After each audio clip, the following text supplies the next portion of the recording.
नमस्कार विद्यार्थी मित्रांनो. आज आपण मध्ययुगीन भारताच्या इतिहासातील दुसऱ्या प्रकरणाकडे जात आहोत. मुघल सत्तेची स्थापना हे जे आपलं दुसरं प्रकरण आहे, या प्रकरणाकडे जाऊ. यामध्ये आपल्याला दोन व्यक्तीचा अभ्यास करावायचा आहे. एक आहे मुघल सत्तेचा संस्थापक जेहरुद्दीन मोहम्मद बाबर. त्यांची 1526 ते 1530 या 4 वर्षाच्या कालखंडामध्ये जेहरुद्दीन मोहम्मद बाबराने मुघल सत्तेची स्थापना केल्यानंतर जो राजकीय विस्तार केला, त्या विस्ताराचा आढावा आपल्याला या प्रकरणामध्ये एका भागात घ्यावायचा आहे. तर दुसरा भाग आपल्याला या कालखंडातला आहे, तो म्हणजेच सुरी घराण्याचा संस्थापक आणि बलाढ्य प्रशासक, शासक आणि मुघल सत्तेचा अस्त ज्यांनी घडून आणला आणि त्या मुघल सत्तेला नष्ट करून स्वसत्ता दिल्लीवर प्रस्थापित करणारा शेरशाह सुरी, या दोन व्यक्तीचा अभ्यास आपल्याला प्रामुख्याने या प्रकरणामध्ये करावायचा आहे. त्यापैकी पहिला भाग आपण ज्याला म्हणतो तो भाग म्हणजेच बाबर किंवा जेहरुद्दीन मोहम्मद बाबर. 15वे शतक हे भारताच्या इतिहासाच्या दृष्टिकोनातून अशांतीचं, अव्यवस्थेचं, विवेकशून्यता, अस्थैर्य आणि पारंपरिक सामंजस्याचा अभाव असलेलं असं हे 15वे शतक भारतात आपल्याला दिसून येते. विल्सन नावाचा इतिहासकार या संदर्भात या 15व्या शतकातल्या परिस्थिती संदर्भात असं स्टेटमेंट देतो किंवा बोलतो. This century described on history of Hindustan, for Hindustan had become a mass of scripted states. या काळात ज्या विजयी सत्ता एकच गर्दी जी झालेली होती, ती एकच गर्दी आपल्याला या कालखंडामध्ये अनेक संस्थानिकांची किंवा छोट्या छोट्या राज्यांची दिसते. कारण भारत हा एक छोट्या छोट्या राज्यामध्ये, छोट्या छोट्या संस्थानिकामध्ये ज्याला म्हणता येईल, किंवा छोट्या छोट्या घराण्यामध्ये विभागला गेला होता. यांच्यामध्ये आपापसात संघर्ष चालू होता. राजपुताना असतील, सुलतानशाहीच्या कालखंडामध्ये निर्माण झालेल्या विविध इस्लाम सत्ता असतील, किंवा दक्षिणेमध्ये असलेल्या काही इस्लाम सत्ता असतील, उत्तरेमधल्या इस्लाम सत्ता असतील, या सत्ता आपापसात संघर्षामध्ये गुंतलेल्या होत्या. अशा या सत्ताच्या संघर्षात राजपूत असतील, राजपूतही अंतर्गत संघर्षात गुंतलेले होते. अशा राजकीय अस्थिरतेचा कालखंड आपल्याला बाबराच्या भारतातील येण्यापूर्वीचा आपल्याला दिसून येतो. अनेक इतिहासकार म्हणतात की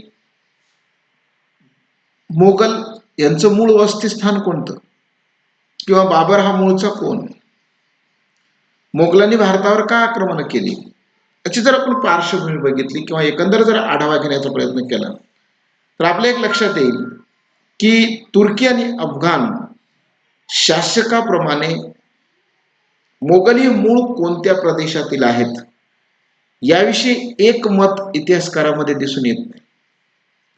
काही इतिहासकार म्हणतात की जगाच्या पूर्वेकडे असलेला मंगोलियन जो प्रदेश आहे, या प्रदेशातील हे रहिवासी आहेत. काही इतिहासकार म्हणतात की मूळ फरगाना प्रांतामधलीच एक भटकी जमात आहे. म्हणजे इतिहासकारामध्ये या संदर्भात वेगवेगळे मतांतरे आपल्याला दिसून येतात. म्हणून अफगाण शासकांना स्थिर शासन देण्याचा किंवा मध्य आशियामधला जो अस्थिरता राजकीयता आहे, म्हणजे एकंदर जर विचार केला तर मध्य आशियामध्ये राजकीय अस्थिरता आहे, भारतामध्ये राजकीय अस्थिरता आहे, आणि आशिया खंड हा राजकीय अस्थिरतेमध्ये आपल्याला दिसून येतो. आणि या राजकीय अस्थिरतेला एक प्रभावी स्थिरता देण्याचा प्रयत्न भारतामध्ये आणि मध्य आशियामध्ये ज्या व्यक्तीने केला, तो व्यक्ती म्हणजे त्याचं नाव आहे जेहरुद्दीन मोहम्मद बाबर होय. जेहरुद्दीन मोहम्मद बाबर हा जर बघितला आपण, तर या कालखंडात भारताची जर एकूण परिस्थिती जर बघितली, तो भारतामध्ये का आला किंवा त्याला भारतावर वेळोवेळी आक्रमण करून भारतीय प्रदेश जिंकण्याचा का प्रयत्न केला, तर याचा जर आपण विचार करण्याचा प्रयत्न केला तर आपल्याला लक्षात येते की उत्तर भारतामध्ये ज्या इस्लाम सत्ता आहेत, सिंध आहे, मोहम्मद तुघलकाच्या मृत्यूनंतर सिंध प्रांताची जी राजकीय अस्थिरता निर्माण झाली होती, तर सिंध भागामध्ये असलेली राजकीय अस्थिरता,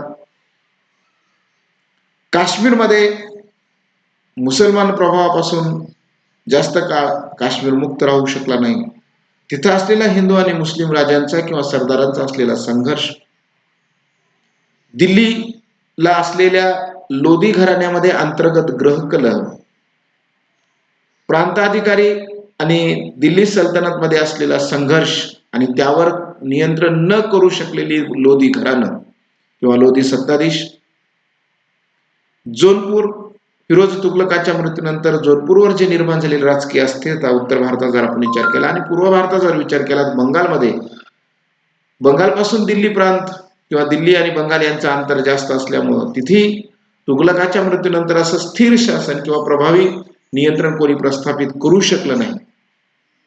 असं ही एकंदर उत्तर भारतातली राजकीय परिस्थिती होती. आपण दक्षिणी भागामध्ये गेलो तर माळवा, मध्य प्रांतामधला माळवा आहे. माळव्यामध्ये मंडू या लोकांचं, या घराण्यांचं वर्चस्व आहे. गुजरात, खानदेश, मेवाड, दक्षिण भारत यांची तीच अवस्था आहे. गुजरातमध्ये म्हणावं तेवढं स्थिर शासन दिल्ली सुलतानशाहीच्या प्रभावी कालखंडामध्ये राजपूतही देऊ शकले नव्हते.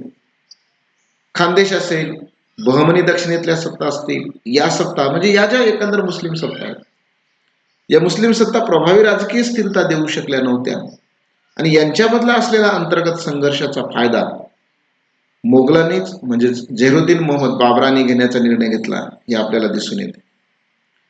त्यानंतर भारतामध्ये ज्या राजकीय परिस्थितीत जर विचार केला तर ज्या हिंदू सत्ता आहेत, ओरिसा आहे, विजयनगर आहे आणि राजपुताना, याही भागावर हिंदूंच्या सत्ता आहेत. पण या हिंदूंच्या सत्तांचा एक जिन्सीपणा नाही, इस्लाम सत्तांचा एक जिन्सीपणा नाही. म्हणजे सुलतानशाही कालखंडामध्ये त्यांच्या वर्चस्वाखाली असलेल्या सिंध असेल, बंगाल असेल, काश्मीर असेल, मध्य प्रांत असेल किंवा जो बहमनी सत्ता असेल दक्षिणेतील, यांच्यामध्ये अंतर्गत बेबनाव मोठ्या प्रमाणात दिसून येतो. त्याचप्रमाणे हिंदू सत्ता असलेल्या भारतामधल्या ज्या प्रभावी हिंदू सत्ता म्हणून त्या कालखंडातल्या 15व्या शतकातल्या म्हणजे बाबराच्या कालखंडात येणार म्हणजे 16व्या शतकाच्या कालखंडामध्ये 1526च्या आपण आसपासचा जर विचार केला तर विजयनगर असेल किंवा ओरिसा असेल किंवा राजपुताना असेल किंवा गुजरात मावळ्यातला काही हिंदू सत्ता असतील, या सत्तामध्ये एकजिन्सीपणा आपल्याला दिसून येत नाही आणि म्हणून या एकजिन्सीपणाच्या अभावातूनच भारतावर परकीयांनी आक्रमण करून, कारण आपल्या स्वार्थासाठी अनेक सत्ताधीशांनी वेळोवेळी भारतीय सत्ताधीशांनी आपल्या शत्रूला नामहरण करण्यासाठी वेळोवेळी परकीय सत्तांना भारतामध्ये आमंत्रण दिलेलं आहे आणि असेच आमंत्रण भारतात हे भारतीयांसाठी घातक आपल्याला वेळोवेळी दिसून येतात.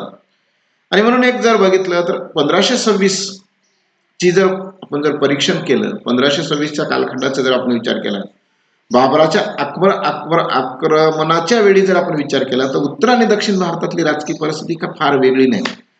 जरी धार्मिक त्यांच्यामध्ये वेगळेपणा असेल तर राजकीय अस्थिरता ही हिंदू सत्ताधीशांनी दिली होती, मुस्लिम सत्ताधीशांनी दिली होती. अशा या राजकीय अस्थिरतेमध्ये आपल्याला एक लक्षात येते की हिंदू आणि मुस्लिम राजकीय सत्ता ह्या लहान लहान तुकड्यामध्ये विभागल्या गेल्या होत्या. म्हणून ज्यावेळेस बाबर आपले आत्मचरित्र तुजुके बाबरी या ग्रंथामध्ये जे स्पष्ट करतो किंवा सांगतो की तो म्हणतो की व्हेन आय, म्हणजे त्याच्याविषयी इंग्लिशमध्ये जे ट्रान्सलेट त्याचं केलं आहे त्याच्यामध्ये तो म्हणतो when I consulted that country there were few Muslimian state and 2 Hindu kings beside many other rajas and रायज.